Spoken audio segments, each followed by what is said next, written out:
Question number 16.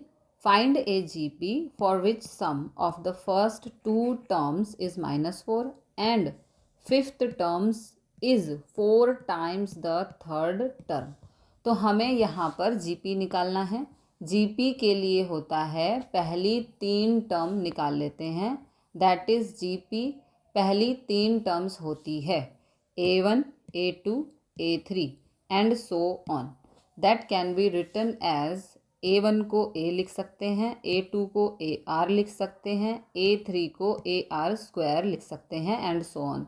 यानी कि basically हमें A और R फाइंड करना है.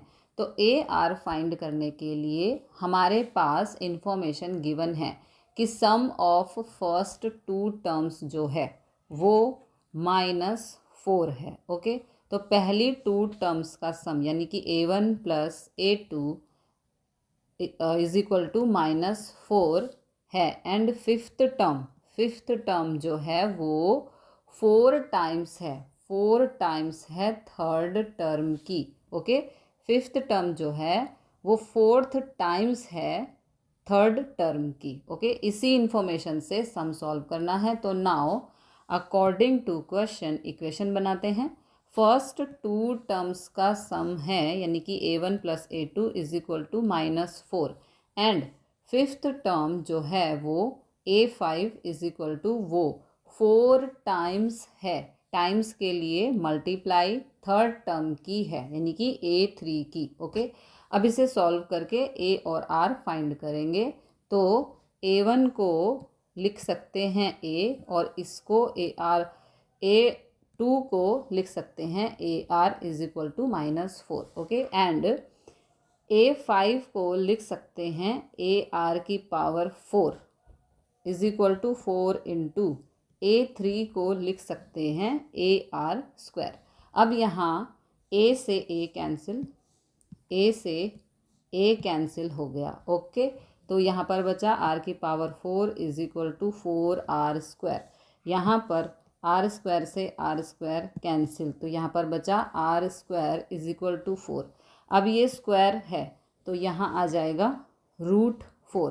तो R इज इक्वल टू ये हो गया +-2 बिकॉज √4 -2 का भी स्क्वायर है हो सकता है और +2 का भी स्क्वायर हो सकता है.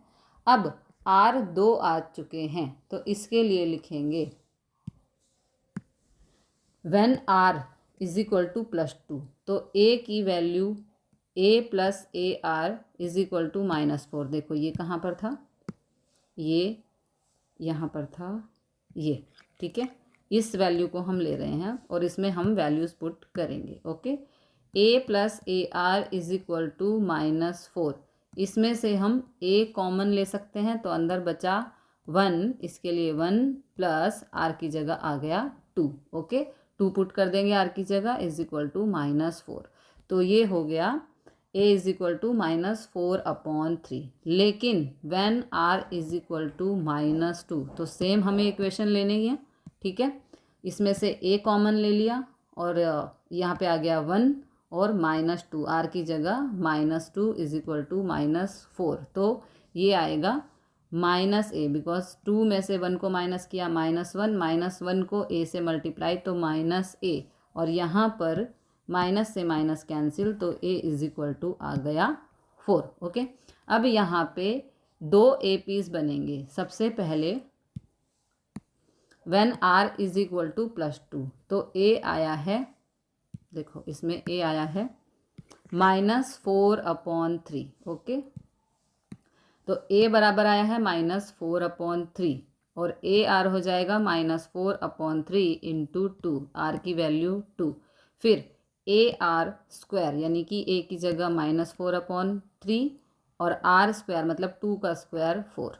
ये -4/3 4 2 ज़ा -8/3 4 4 ज़ा -16/3. ओके और अगली में when R is equal to -2 तब AP बनेगी. इसमें A है 4. देखो एक बार देख लेते हैं. इसमें A बराबर है 4 है ना when R is equal to -2.